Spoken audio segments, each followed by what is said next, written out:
दोस्तों, cooker beats family से आने वाली एक ऐसी सब्जी वर्गीय फसल जिसकी खेती साल भर की जा सकती है और एक बार इसे आप फील्ड पर लगा देते हैं तो तोड़ते तोड़ते थक जाओगे, लेकिन इसका आउटपुट कम नहीं होता है और 5 रुपए केजी के मिनिमम मार्केट रेट से भी बिकती है तो भी प्रॉफिट ही देकर जाती है ये क्रॉप।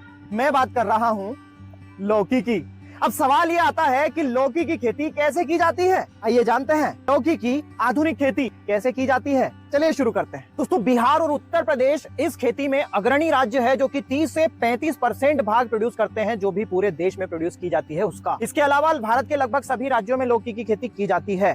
हल्की दोमट मिट्टी 6.5 से 7.5 जिसका पीएच हो अनुकूल है और इसके अलावा 25 से 30 डिग्री सेंटीग्रेड की औसत टेम्परेचर रेंज में अच्छी क्वालिटी के साथ में अधिकतम प्रोडक्शन इस क्रॉप का लिया जा सकता है। इस फसल की अवधि की अगर बात करें तो मिनिमम 5 महीने की अवधि में ये क्रॉप आती है, लेकिन अगर आपका मैनेजमेंट अच्छा है तो 8 महीने तक भी इस क्रॉप को चला सकते हैं। इस फसल की बुआई के सटीक समय की अगर बात करें तो रबी, खरीफ और जायद तीनों मौसम में इसकी बुआई की जा सकती है। फरवरी मार्च में, जून जुलाई में और सितंबर महीने में इसकी बुआई करें। ध्यान रहे, पाले की समस्या को ये फसल नहीं झेल सकती है। दोस्तों, गर्मियों में लौकी की खेती करना बहुत फायदेमंद है क्योंकि इस फसल को टेम्परेचर से ज्यादा समस्या नहीं आती है। ये ध्यान रखें कि गर्मियों में खेती करने के लिए मचान नहीं बनाएं, इसे फ्लैट पर ही प्रोपोगेट होने दें ताकि लपटों का असर इस फसल पर नहीं आए। खेत की तैयारी की अगर बात करें तो गहरी जुताई प्लऊ से करें, डबल रोटावेटर करें, उसके बाद फ्लैट पर भी आप बुआई कर सकते हैं या फिर रेज्ड बेड भी बना सकते हैं। डिस्टेंसिंग की अगर बात करें तो 6 से 7 फीट लाइन से लाइन की दूरी रखें और 2 से 3 फीट पौधे से पौधे की दूरी हमें रखना चाहिए और ऐसे में 250 से 350 ग्राम प्रति एकड़ बीज की रिक्वायरमेंट होगी। बुआई करने के पहले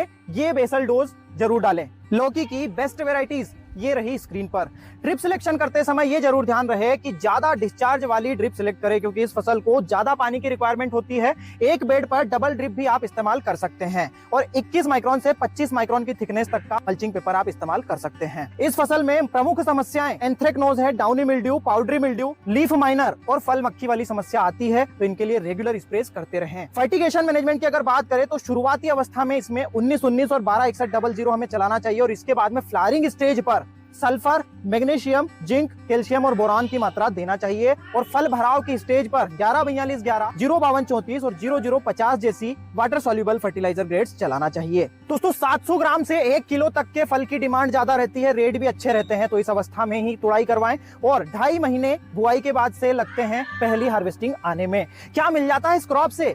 1 एकड़ से 200 क्विंटल का औसत प्रोडक्शन मिल जाता है। 8 रुपए केजी के औसत मार्केट रेट से भी देखते हैं तो भी 1,60,000 रुपए की क्रॉप होती है।